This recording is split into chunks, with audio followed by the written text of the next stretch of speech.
So good evening here in Edith Marian's house and hopefully also internationally to this evening of the general anthroposophical section.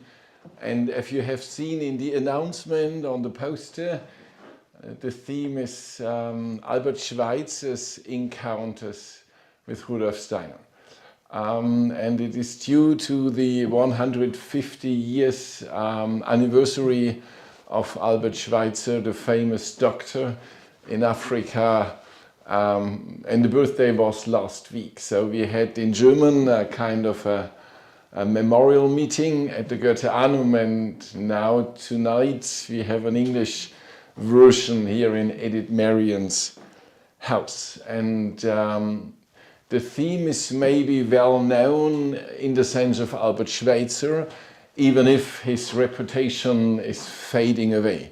40, 50 years ago, Albert Schweitzer was maybe one of the most well-known people on earth. Not only a winner of a Nobel Prize for freedom, but internationally absolutely well-known. The first completed works edition of his major writings were performed in Japan, maybe not by accident, but by Hiroshima, because in a way he was one of the most prominent fighters against the nuclear war threat internationally. So he was very well known. Hundreds of social institutions, schools, only in Germany are named Albert Schweitzer school or kindergarten or social work field. So 50 years ago, maybe this evening lecture would have many hundred people coming and listening. The reputation is a little bit fading away, also in the case of Albert Schweitzer. But our main topic tonight is the relationship to Rudolf Steiner, and this is not well known.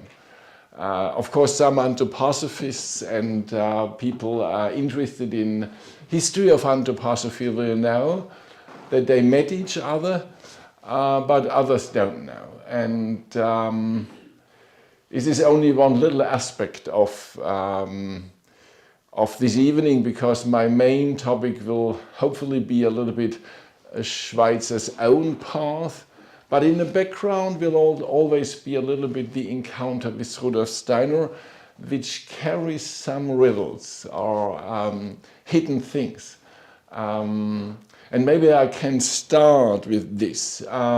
They met, we know exactly the date, it was the 12th of January 96 in Strasbourg. That means Albert Schweitzer was 30 years old. It was 2 days before he became 31, quite young.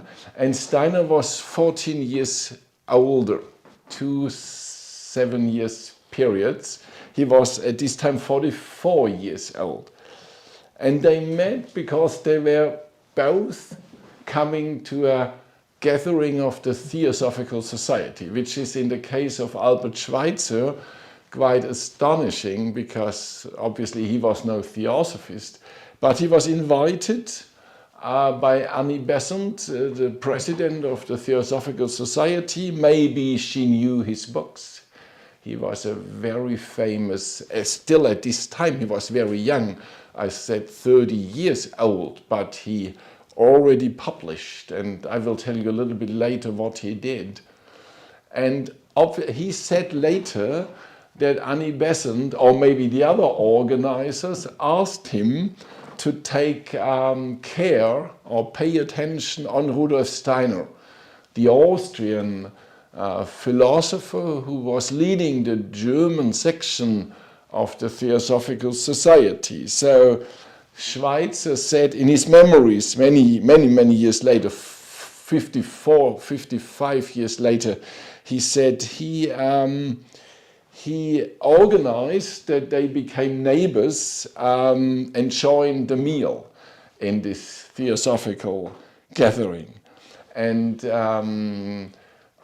Albert Schweitzer knew that Steiner was a researcher in Goethe, and he was very interested in Goethe as well, and asked Steiner, sitting together, about his Goethe studies, and he was quite fascinated how what kind of image of Goethe Steiner developed in front of his eyes, and especially this hidden Goethe as a researcher in natural science, but research which is coming to the spirit. In a way, a new type of natural science on the threshold of the spirit. And Schweitzer was quite fascinated what Steiner brought there. But it was not a conversation. He said Steiner gave a lecture, and I was listening.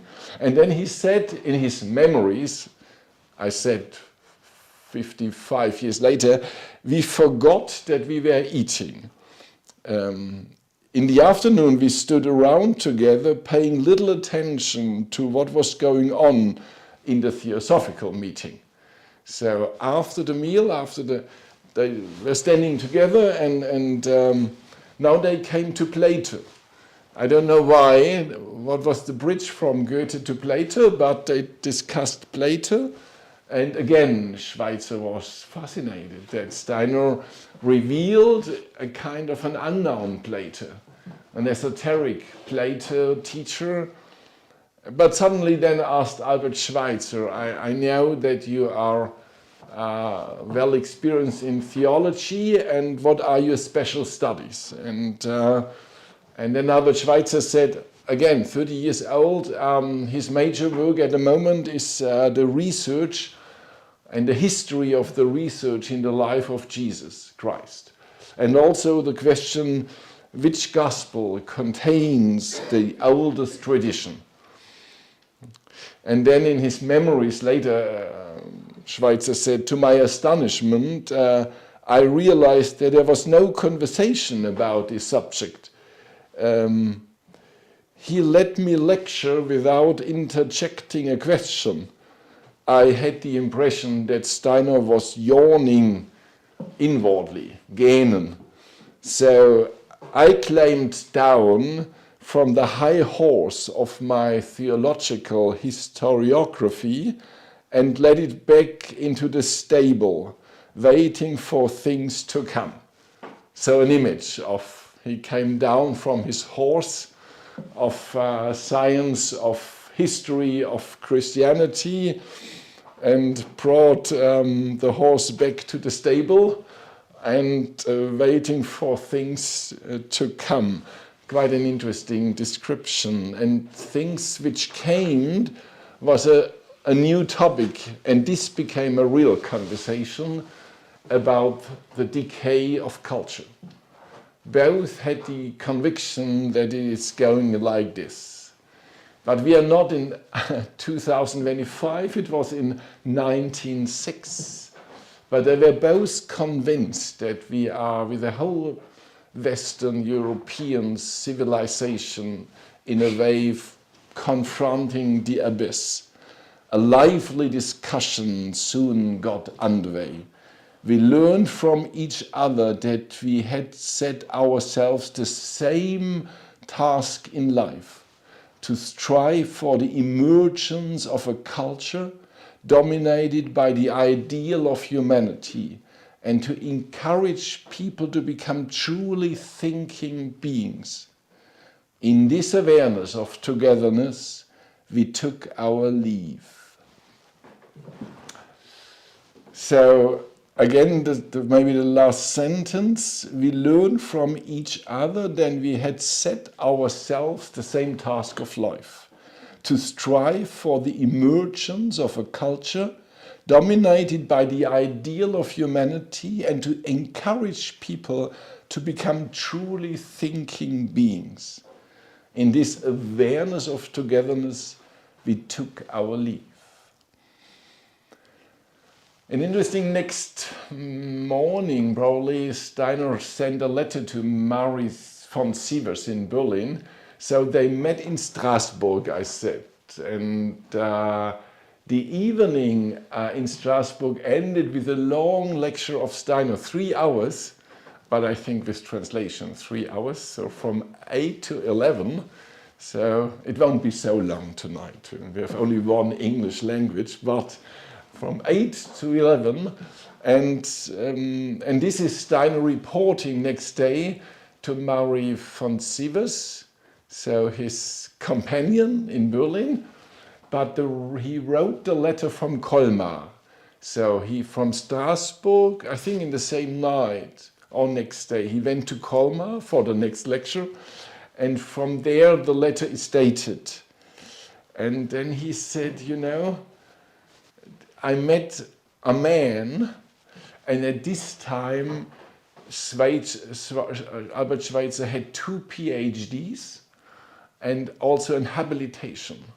So he had a doctorate, a PhD in philosophy, and one in theology, and a habilitation also in theology. And he was in the first semester for studying medicine. So this was for Steiner quite astonishing during the conversation, that this man, who was at this time already famous partly, but not for theology and philosophy, but for music, because he published the famous book about Bach, Johann Sebastian Bach, in 1905, at the age of 30. So Bach, and he was a famous organist, a player, but the book was also a phenomenon.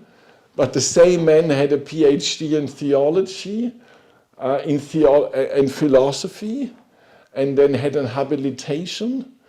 That means was on the way to the professorship, but then decided to become a doctor. And at the time of conversation, he was in his first semester of studying medicine. So Steiner was writing about this encounter to Marie von Sievers, and said what Schweitzer had said to him, that after finishing the medical studies, he wants to go to Africa. And Steiner said, this is really a scholar type of a better kind.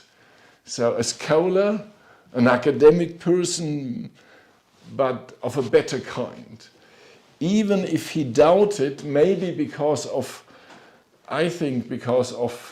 Schweitzer's answer to the question of Jesus Christ, the history of the research, that he said it was not truly spiritual, what he talked to me.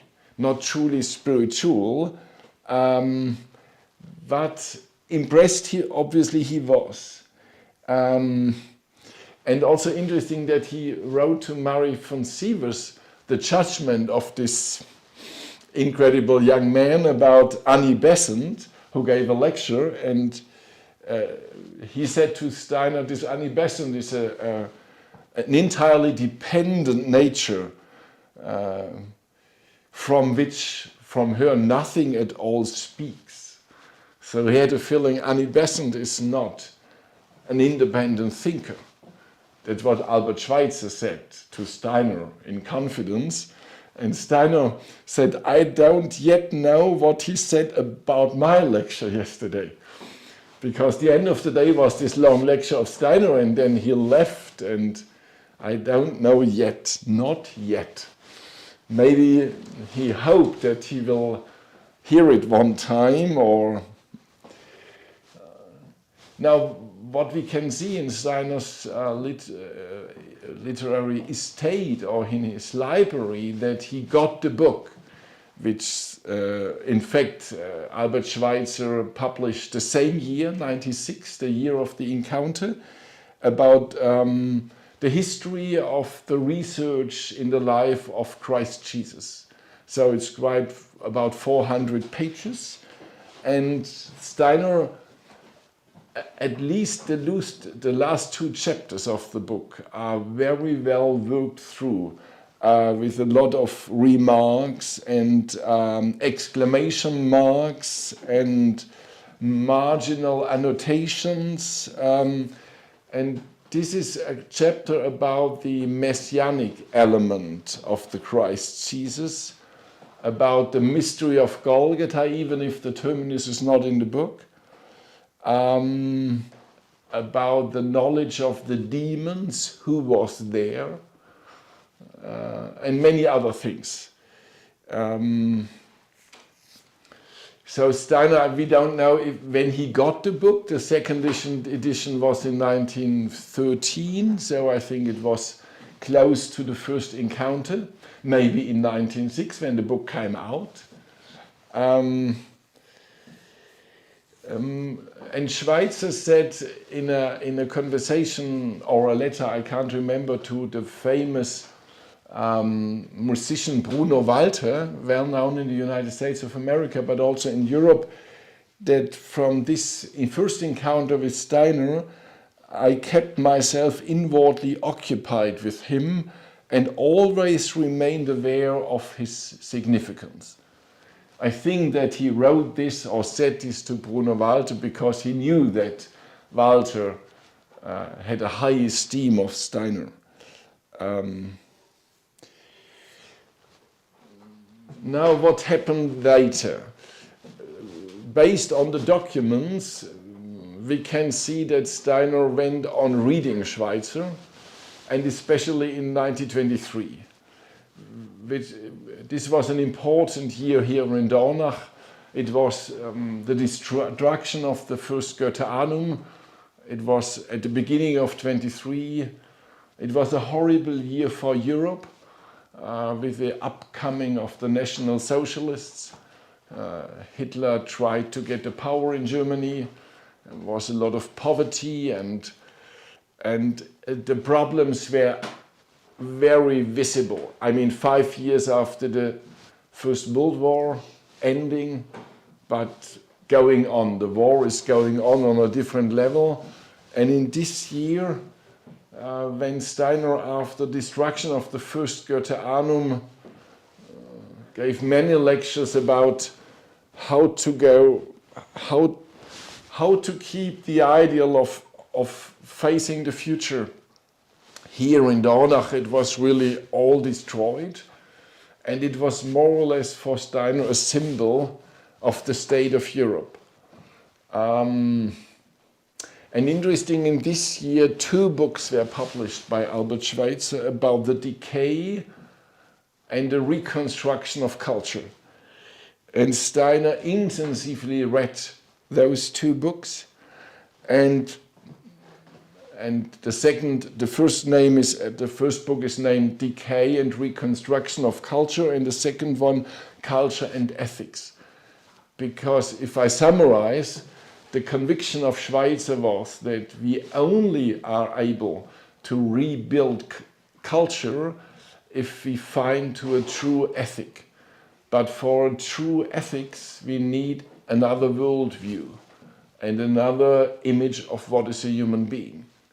And he said this is a decay of philosophy, that we lost a true image, a true worldview and man view, and then also the ethical values faded away.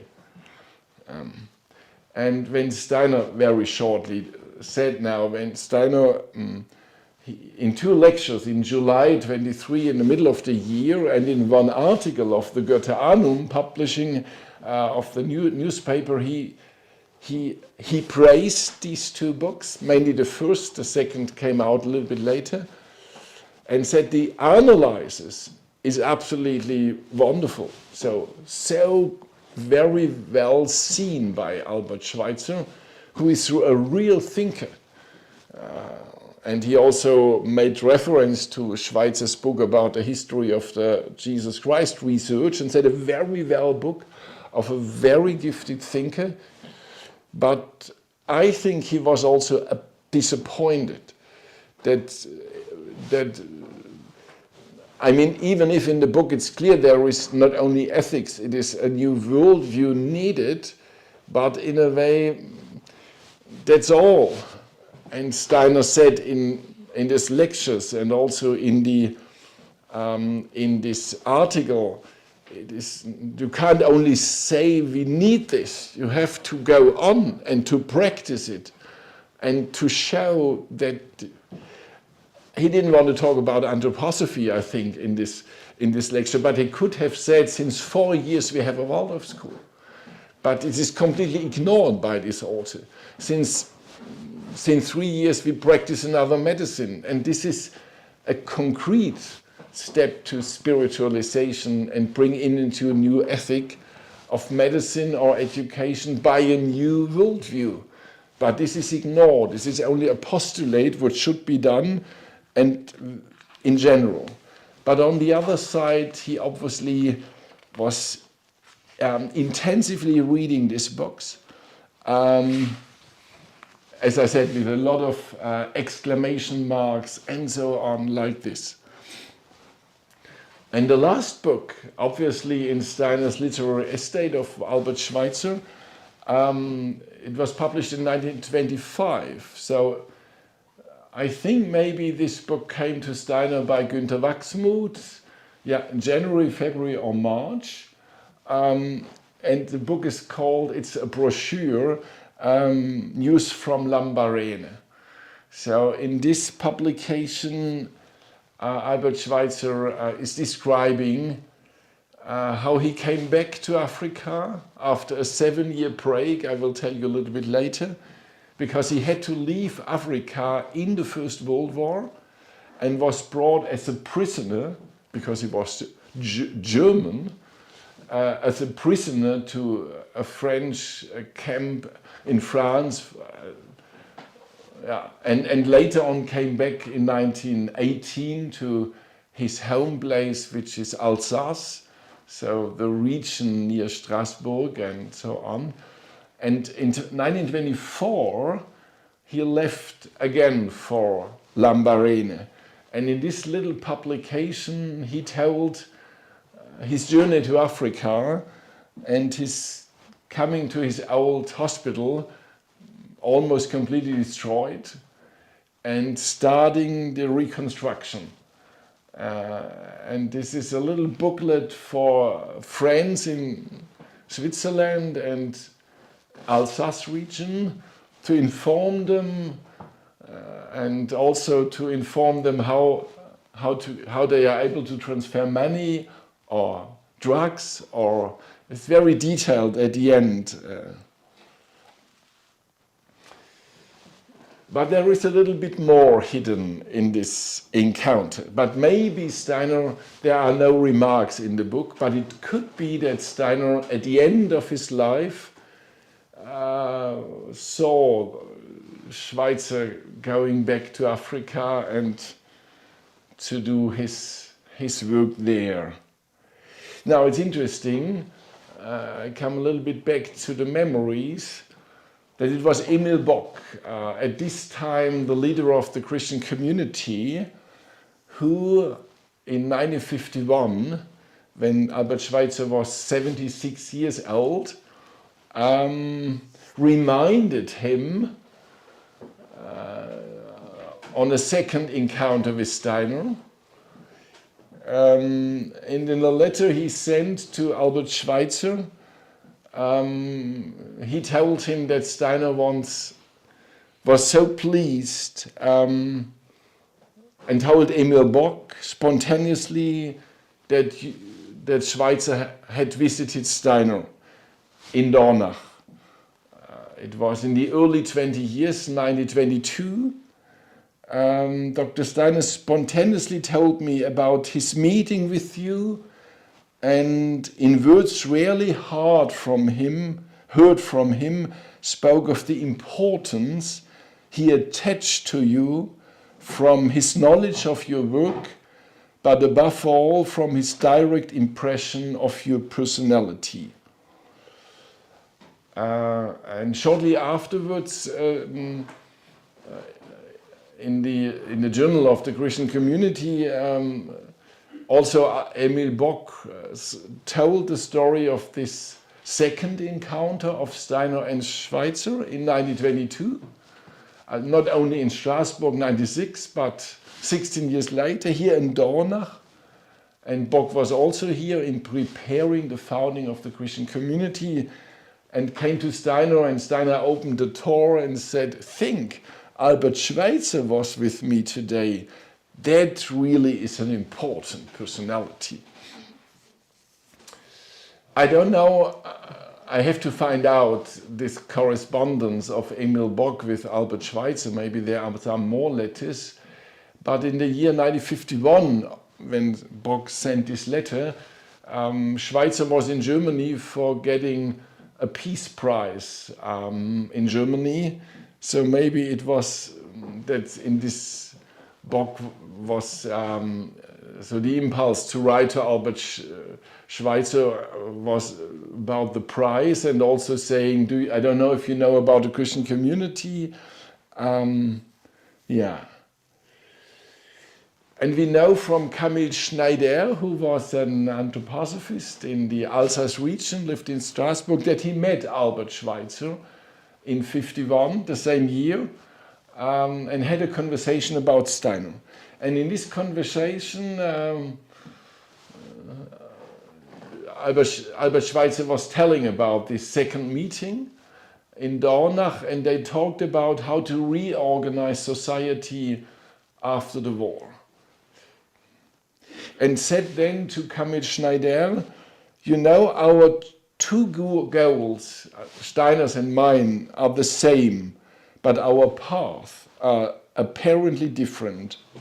While Rudolf Steiner, as a spiritual researcher, penetrates to the experience of Christ through practice, through thought and mysticism, or mystic, true mystic, I have tried to encounter Christ Jesus in the eschatological content of his teaching through intellectual recognition.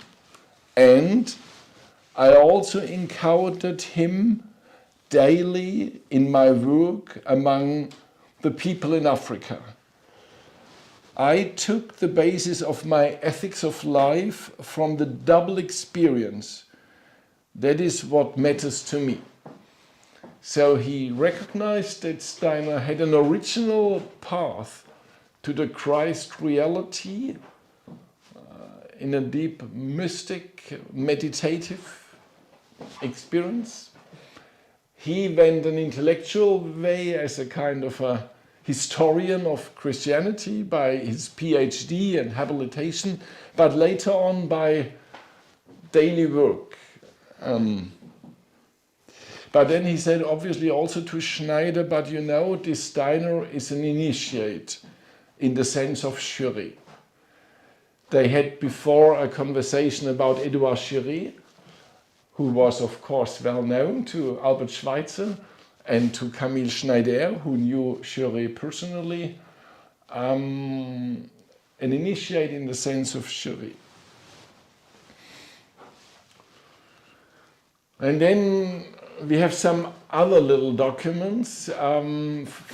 Some years later, Albert Schweitzer was already 85 years. A German anthroposophist sent him a book to Lambarene. It was the famous Hans Voigt, who had a huge factory and published his autobiography, in which anthroposophy plays a major part. And he sent it to Albert Schweitzer, practiced anthroposophy. And the letter to Hans Voigt, Albert Schweitzer thanked for the book, said very good, and told Voigt about the meeting with Steiner in Strasbourg.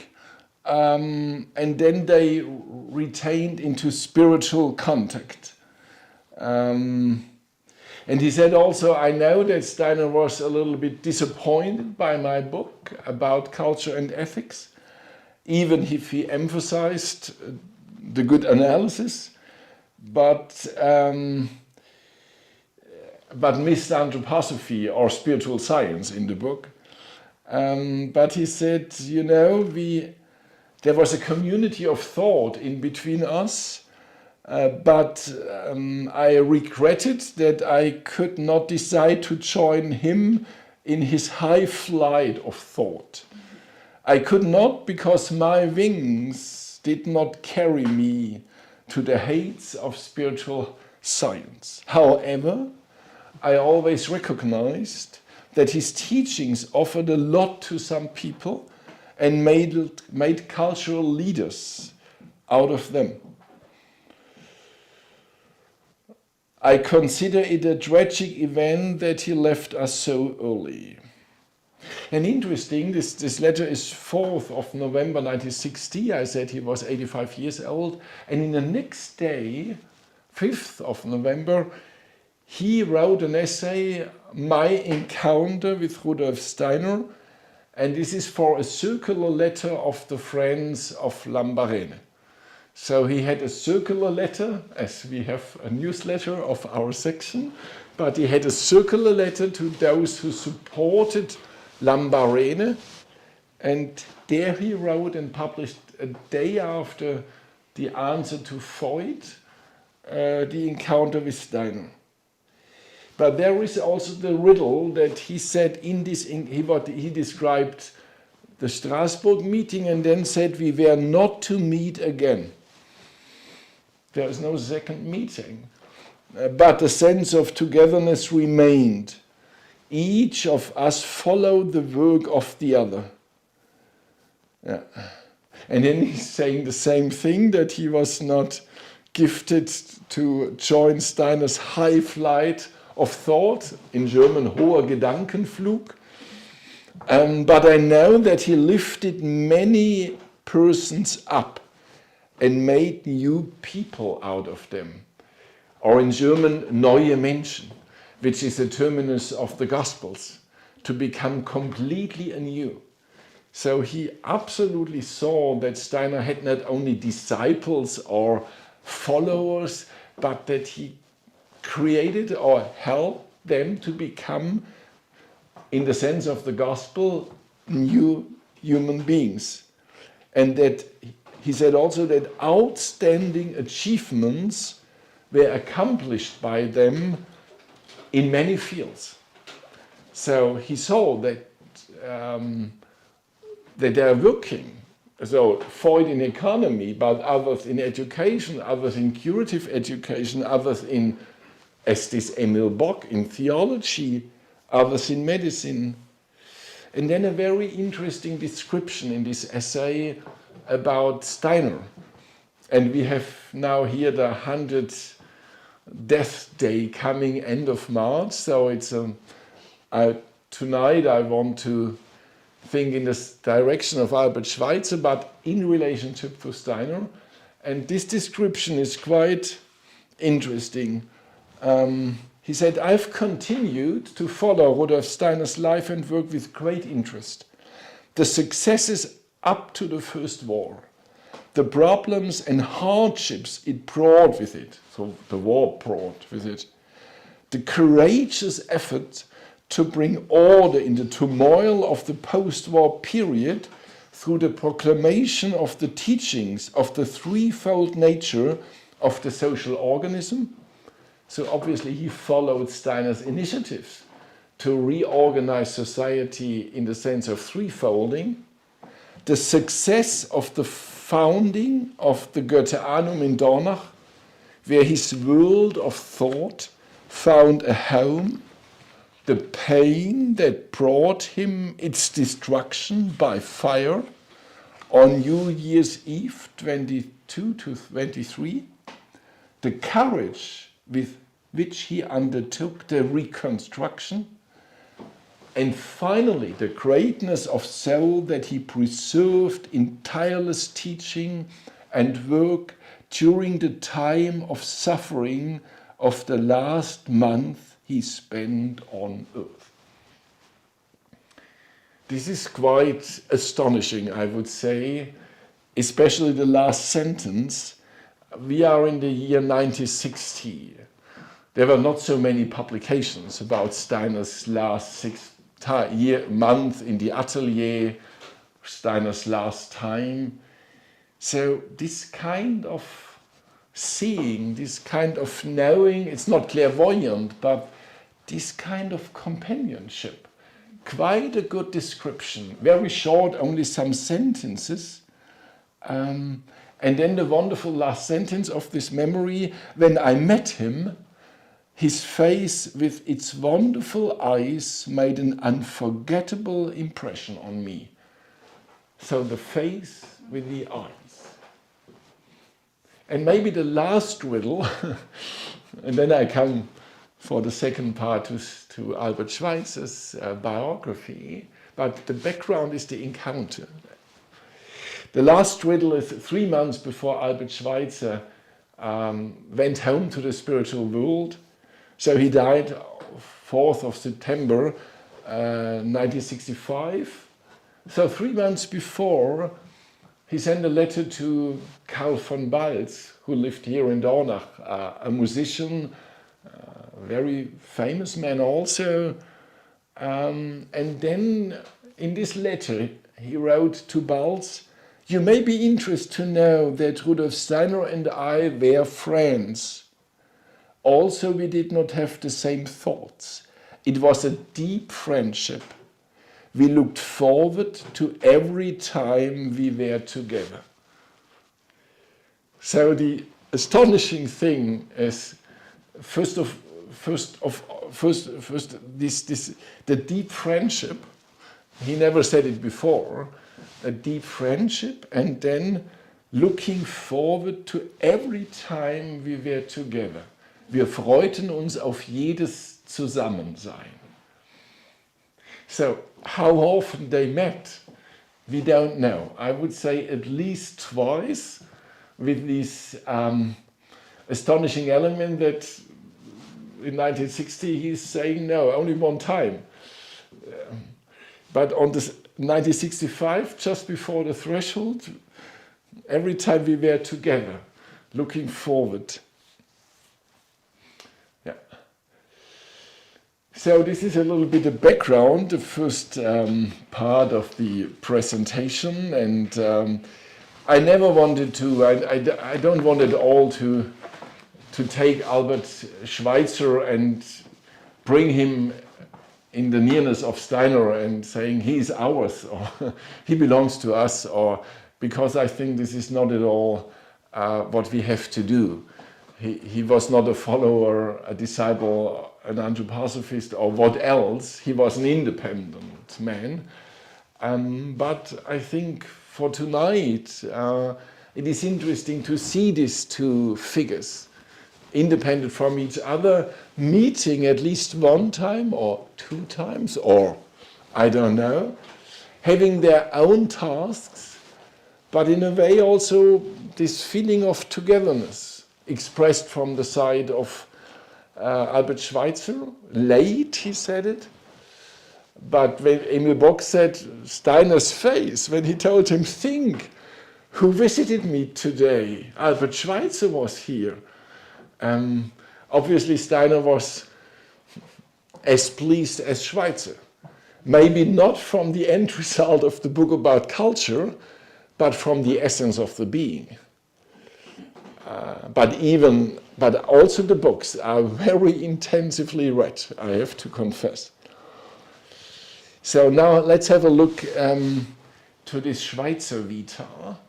I said which started 14 years later as Steiner's, 1861, Kraljevic, we heard about it, Croatia, and 1865, Kaisersberg.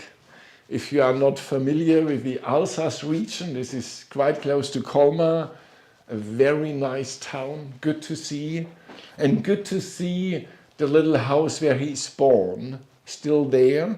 Father was a country priest, a Protestant country priest in Kaisersberg, but of the Protestant religion, and the majority was Catholic. A very small little house, and still existing.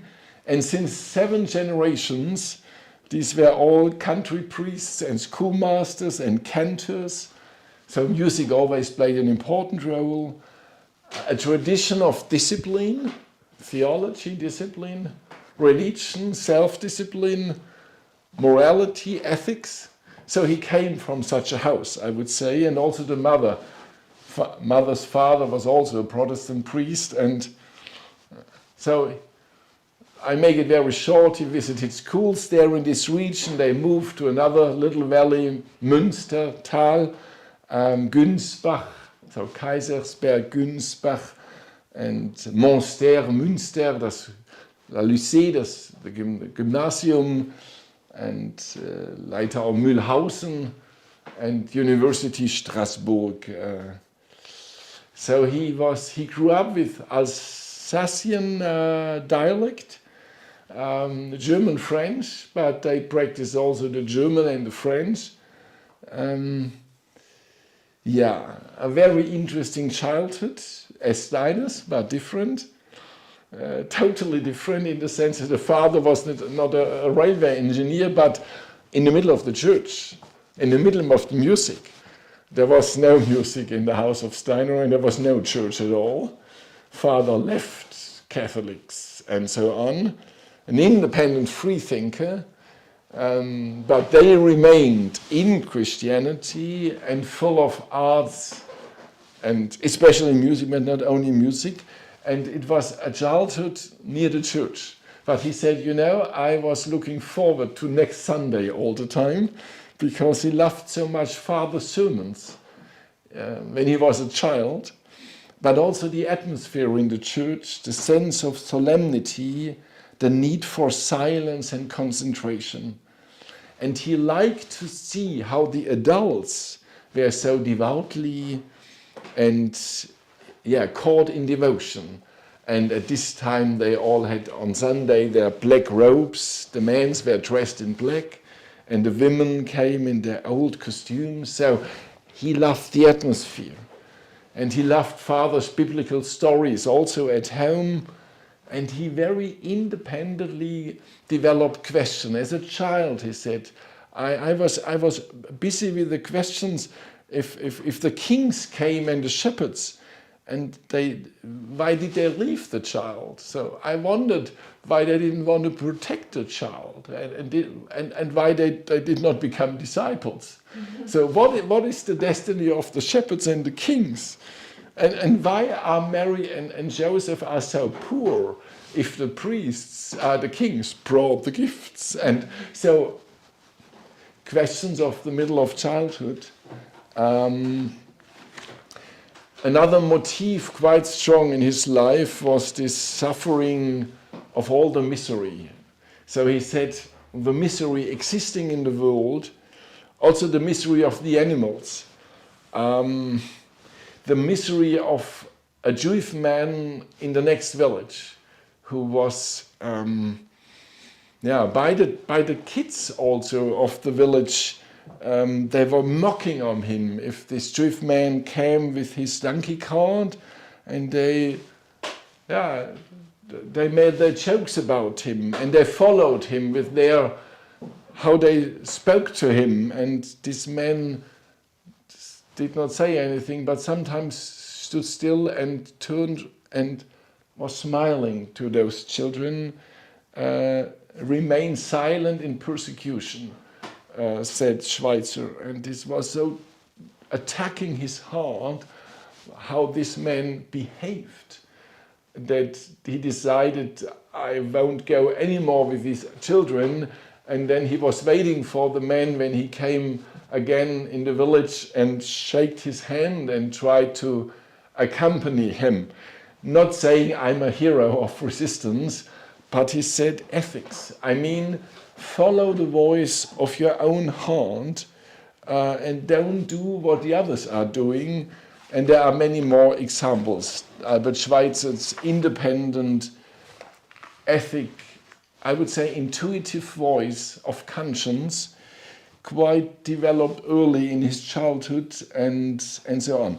And then, of course, he studied, as I mentioned to you, this was theology and philosophy. I mentioned the doctorates, the PhDs, but also music.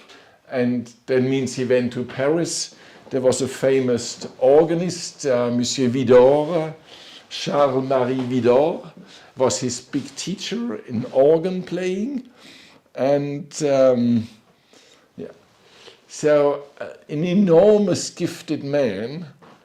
But then when he reached the age of 21, he came to a crisis point. And he described it later saying, I had the feeling that these gifts of talents he obviously carried with him, interdiscipline, they say today, in many faculties, he was well experienced, that this has to serve, that he shouldn't go on just to play on his talents, that it has to undergo a kind of development for serving.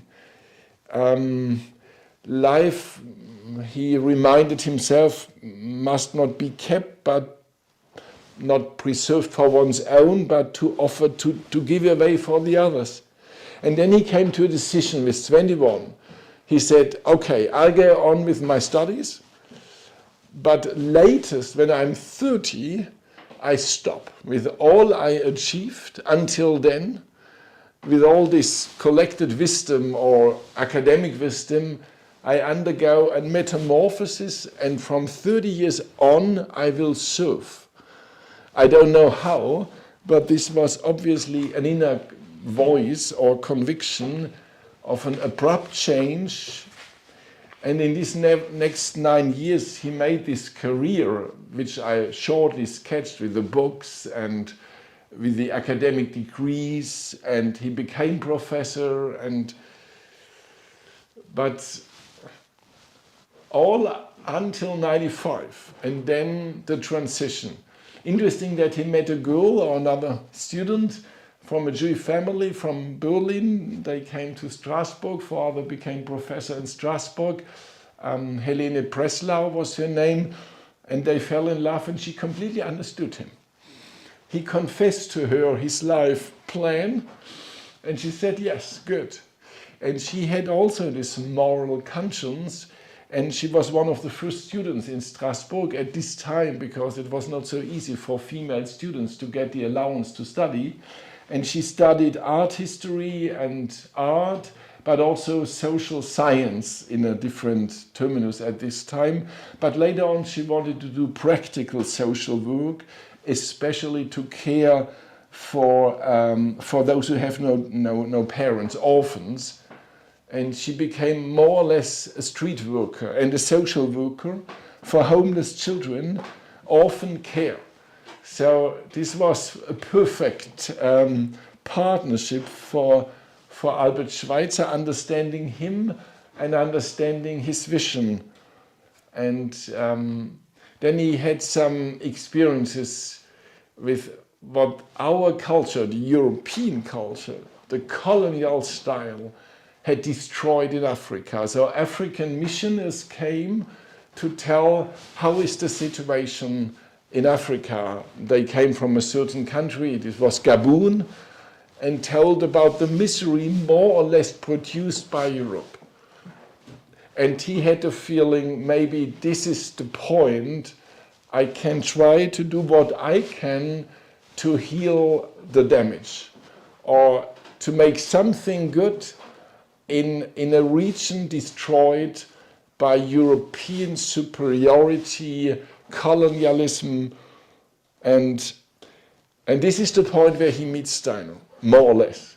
Because then he's in the first semester, when he became 30 years old, he made this transition.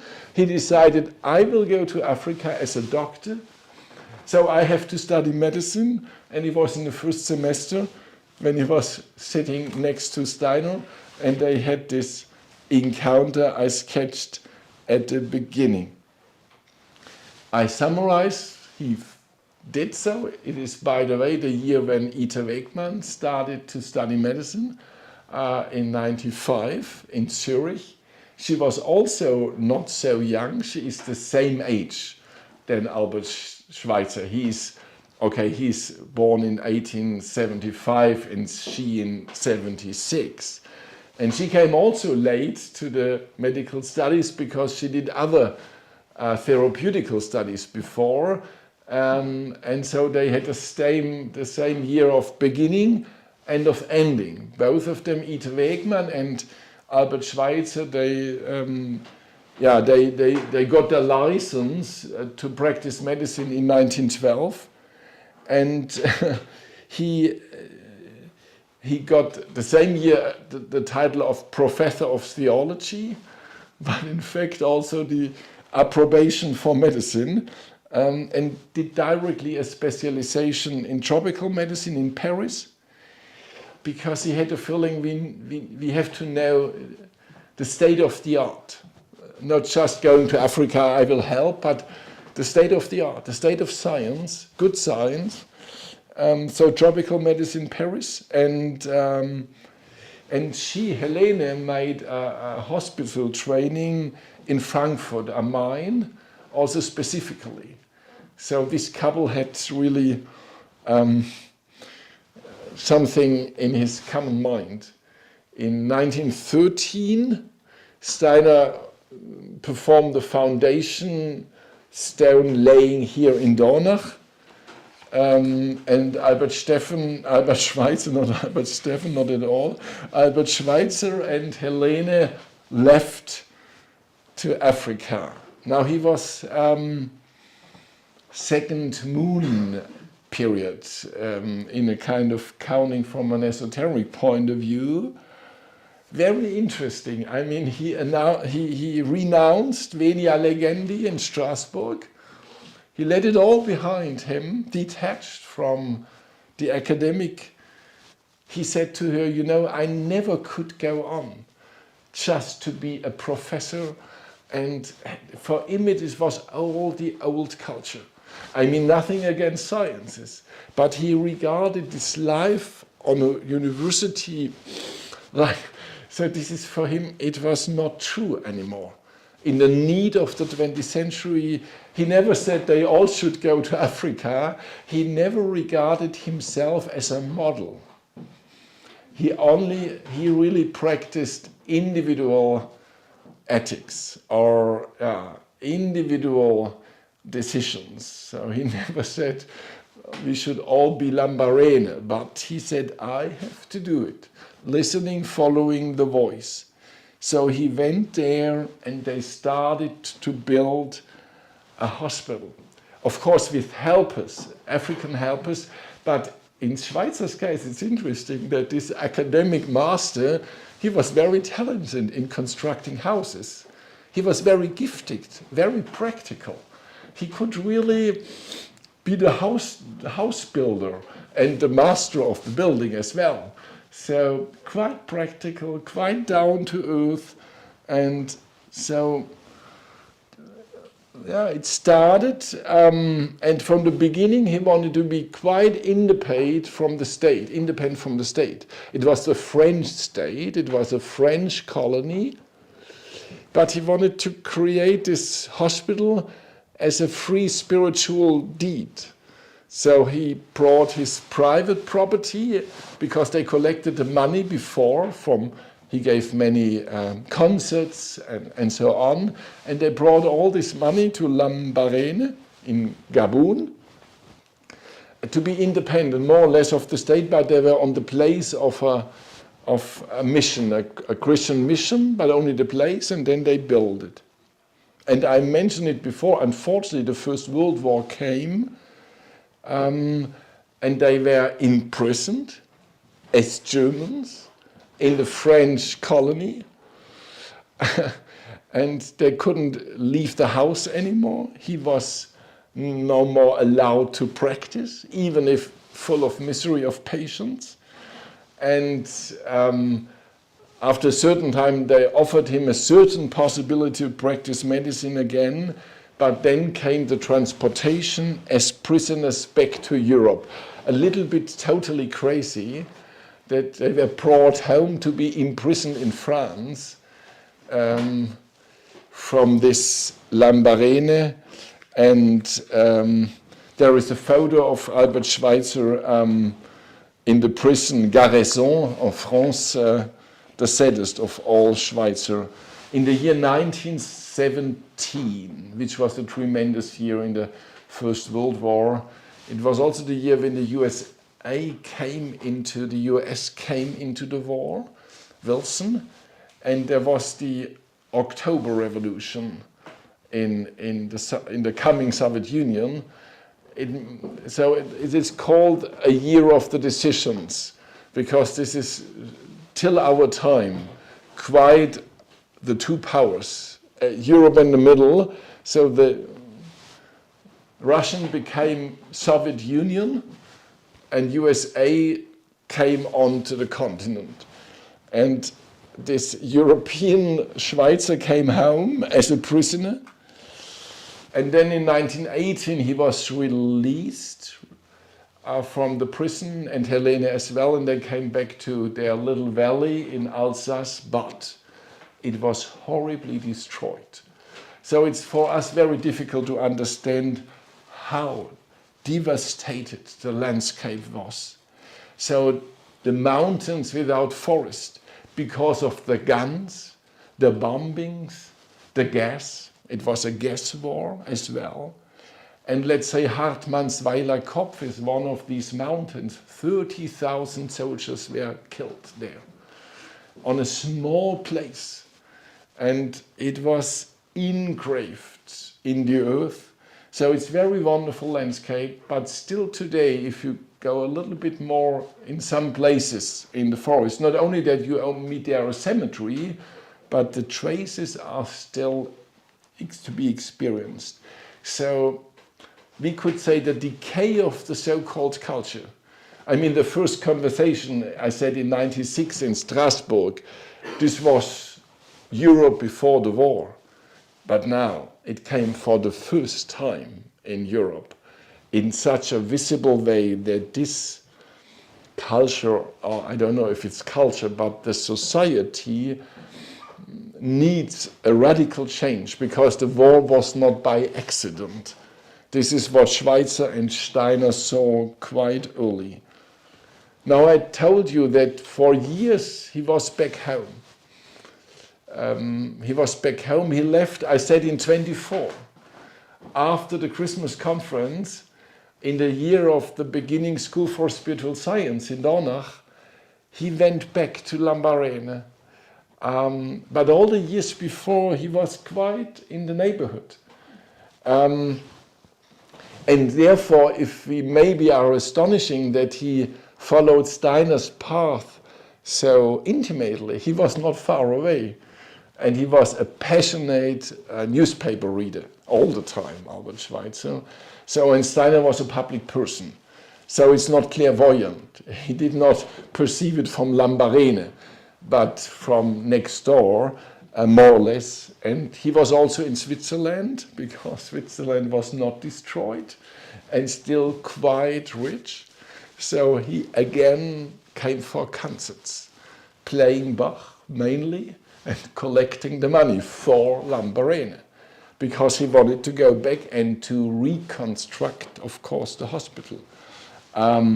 He was not only in Switzerland, but also in Sweden for lectures at university. He gave concerts in Spain. He published books. First time also a book about Lambarene, Between Water and Jungle is the title. But also gave his first sermons about reverence for life.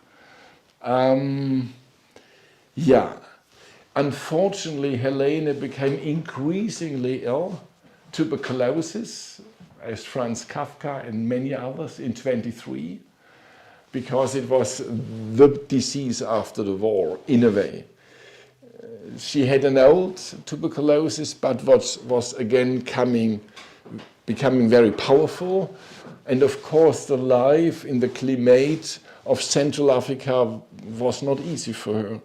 So she was quite ill, and he tried to went on, and he published these two books I mentioned. And if you read them today, I would say Steiner is right, the analysis is brilliant. Also, if you think in politics, because he's analyzing also the states and the mass organizations. He says never before there was such an organizational state of handling populations. And he was really afraid there's a kind of that views or political opinions were shaped by organizations. So he says there was never such a loss of individualism as today, and we have to really take care that we don't leave and lose our individuality of judgment, of ethical values. There are wonderful passages, no time to read them all now, but I would say he saw not only Hitler, but also this coming main problem. And he worked in the hospital still, gave other lectures at university, underwent special courses in obstetrics and dentistry, and he was really well educated. He was a brilliant doctor. I mean, from the reports we have now, there are some good books about Lambarene. It was, I make it very short, an astonishing hospital. And a high standard of medicine. And I think it was fascinating how well taught, experienced Albert Schweitzer was, who came late to medicine after this kind of preparation, but he really specialized in these diseases, and he really had to do with leprosis. He really had to do with these tremendous sleep diseases, with many, from malaria to many tropical diseases, and he was in touch when he came back then in the 20s, in the 30s, in the 40s, in the 50s, in the 60s. He was in a network of international knowledge how to treat. So with institutes, tropical institutes, and of course it was not the paradise, but it was also not a little only social place. It was practical medicine. In a very modern book about Lambarene, I could read that from these 420 inhabitants of Gabon, they estimate that 70,000 were at a certain time patients in Lambarene. In the time of Schweitzer, that means more than a fifth of the population came there. When Schweitzer died, but I will say some more words before he died, when Schweitzer died at the age of 90 years old and practicing medicine more or less till the end, with colleagues, not alone, the mourning and the rituals of the Gabon population, they came to say goodbye to this doctor. I've read that in general it's lasting for 1 week of saying goodbye. Here in Middle Europe it's lasting for 1 hour, or the ritual. And they have 1 week with these songs, with this dancing. And in the case of Schweitzer, it obviously took time for 3 months. Because so many people came from the whole country, by feet of course, or by canoes.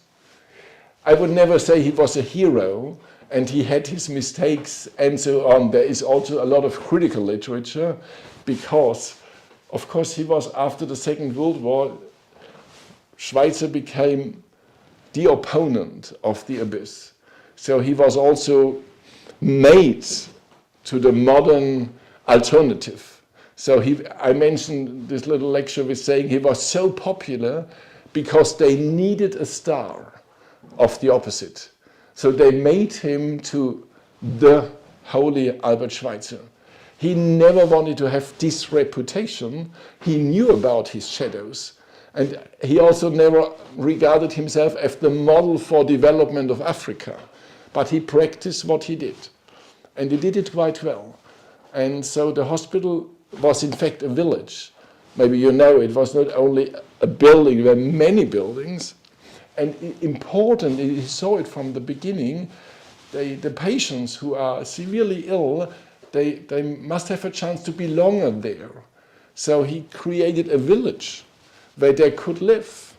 and the nutrition came from their relatives, and they brought their traditions with them. So not being in a Western hospital, but being in a life reality. Of course, he had a surgery room and other laboratories and specific things, but then they created a lot of other buildings just to live in and to be there. Also, a lot of animals were living there. It was like an animal farm, partly. Some of them were also ill. And Albert Schweitzer also created a cemetery for the animals if they died. So, because this ethic of life is not only restricted to human beings. In the evenings, especially near the house where Albert Schweitzer was living, then you could hear Bach, Johann Sebastian, because then he was playing. And a lot of co-workers said later, I mean, if this music came in the evening, after a long, long day of surgery, and I mean, some of these diseases are extremely ugly if the face is destroyed. There are some of these kind of diseases which destroy the outer image of a human being. So they have to confront the full misery of what it means to be ill. And the music is not healing alone, practical medicine, but it was interesting how he brought in. Of course, there are critical literature saying he was a typical European with an export of so a colonist in his new type, so colonialism in medical practice. But I think it's not so easy. Of course, it was Albert Schweitzer, and he had his own socialization. And he was a Christian of his time, but what he practiced, his was really ethical individualism together with the other ones. It was not only Dr. Schweitzer, they became a team. And when he became very aged, he had, I think, 5 or 6 doctors around him, and the successor was also there. But till the end, he was active as a doctor. He was several times in Europe, again, not only to collect money, but also to bring the mission of Lambarene as an example. First, as I said, it was not the model, but it was an example that different paths to the future are possible. And quite interesting, when the Goetheanum was opened, that means Michaeli 28, he went to Frankfurt to get the Goethe Prize, because it was this 100 years, 28th of August in 1928, and 4 years later he became a second Goethe Prize in the 100th year of death of Goethe. And these Goethe speeches of Schweitzer in Frankfurt, they are so interesting, also in relation to what Dr. Steiner tried to do here, because he was really describing Goethe's son and Goethe's also interest in the sufferings, in handicapped people, in Mignon and in many others. Goethe's spirituality, but also his practical doing. So he was a minister for road building and bridges, river regulation, and Wilhelm Meister became at the end a surgeon in his novel. And Faust gained earth from the ocean, and so on. So, and he said very interesting, Goethe stood spiritually behind me, or he said beside me, and this is almost the same what Karl Julius Schröer always experienced when saying to Steiner, the presence of the spiritual Goethe, and many other aspects in these lectures are quite astonishing. Also the mystery of evil in Goethe's teaching, or let's say in the Faust, the experience of guilt and evil as a part of our culture, and how to develop the good. in becoming the true self. So I only want to sketch, and so how to say with Steiner? Difficult to say. I mean, at this time when he got the prizes, Steiner already died, but the Goethe-Atmung was still there, or it was not only there, it started his activity in the name of Goethe, and there came the doctor from Lambarene and got the prizes. I mean, not in the sense of that it's the wrong person, it was very good that he got the prizes, but in a way I think there is a relationship. And then the Second World War came, and the Shoah came, the Holocaust came, and I said to you that his wife was Jewish, so they escaped in time. Even if she was still ill, they could leave Germany, and by the US they came via Angola to Africa back, and she always tried to live there again for some years. Helene struggled, but struggled physically. Yeah. Maybe we should come to an end, even if the last years of Schweitzer are very interesting with his, after the Nobel Prize, with his fight, with his appeal for humanity against the nuclear weapon tests. And he became an expert for the side effect of radioactivity. He said, I spend 1 or 2 hours a day to study the effects of nuclear tests, 1 or 2 hours a day. And so even there he tried to become an expert by need of the time. Last time he's been to Colmar, and maybe you have seen those who are on video, some of the pictures I gave to Nicolas Griblest of Albert Schweitzer. There is one picture, one image, a photograph, when the last day in Colmar, and then it is 1959, he's looking out of a train, a very old man, saying goodbye to Europe, and he wanted to go to die to Africa. And but another 5 years of work and preparation for the future. And yeah, he died after some days with closed eyes and music, Bach and Beethoven, in 65. So came to an end. Albert Schweitzer saying, we are in a time where there is a longing for a new spirituality of humanity, which is illuminating the darkness, not only the moral darkness, and he believed that a change will come. And this change will also has to do with the enabling the power of the good of man. So he was convinced that we need a new idealism. He called it, as Steiner did it by himself, there is a natural idealism, we are born with it, or in puberty, but then we have developed a second one. It is not the same idealism than the one of puberty, but we need a second idealism if we are getting aged. But we have to practice this ethical individualism all the time, and I think he was a wonderful example for this. He saw this, as I mentioned, burden of guilt. He called it a burden of guilt from the colonial period of the Europeans, but he said, I don't want to discuss politics all the time, we have to do just the opposite, whatever we can.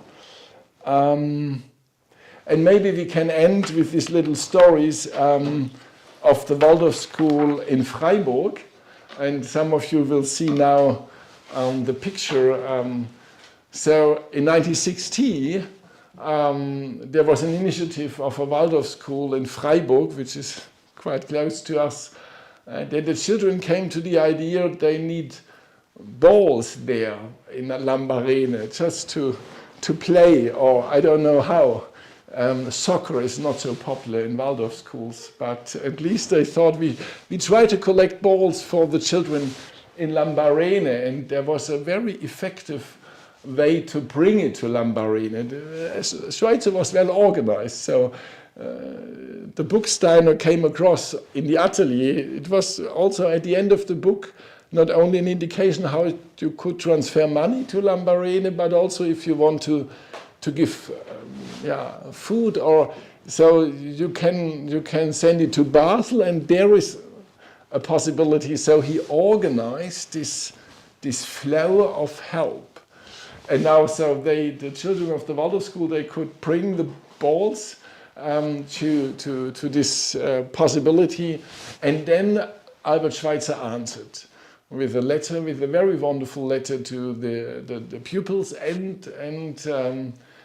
the teachers, and we have the image of the letter he sent to the teachers of the Freiburg Waldorf schools, and also saying it's a wonderful new feeling for him that if he was now 85 years old, that if he's going into the little streets, are no real streets, these little paths in between the houses and the leprosy department, that he has to take care not to fall on a ball, because it was all now with these. So interesting that Waldorf school had also a connection to Albert Schweitzer, and this may be as a little image at the end. I hope that you could get a feeling of this presentation, that Steiner and Schweitzer, there is a real relation. The life tasks were so different. But as Albert Schweitzer said, we had a task together. And the task together is a kind of spiritualization of mankind, humanization, by a new beginning of a real culture. Culture not in the sense of a tradition of education and so on. Even he was very well educated. But an inner culture of ethical values based on a new understanding of what is a human being, and also a new understanding of, in his own understanding, what is the mystery of Golgotha, and on this basis trying to build a new world in the middle of the decay and in the middle of the abyss. So I hope that you got an image of these initiatives starting at the end of the 19th century. I mean, I said he was born in 1875, but died in 1965. So quite a long period from the 19th century, the beginning Michael Age, and 2 world wars in between, but he overcame them, and the hospital is still existing and has grown, and it is there as the Goetheanum is there on a different level, but in a way interesting, the foundations of Steiner and the foundations of Albert Schweitzer. He only made one example, and Steiner enabled many examples in many life fields, but I think there is a strong inner connection. So this for tonight, in memory of Albert Schweitzer and the friendship to Rudolf Steiner. It was a deep friendship, and we were all the time looking forward to meet each other.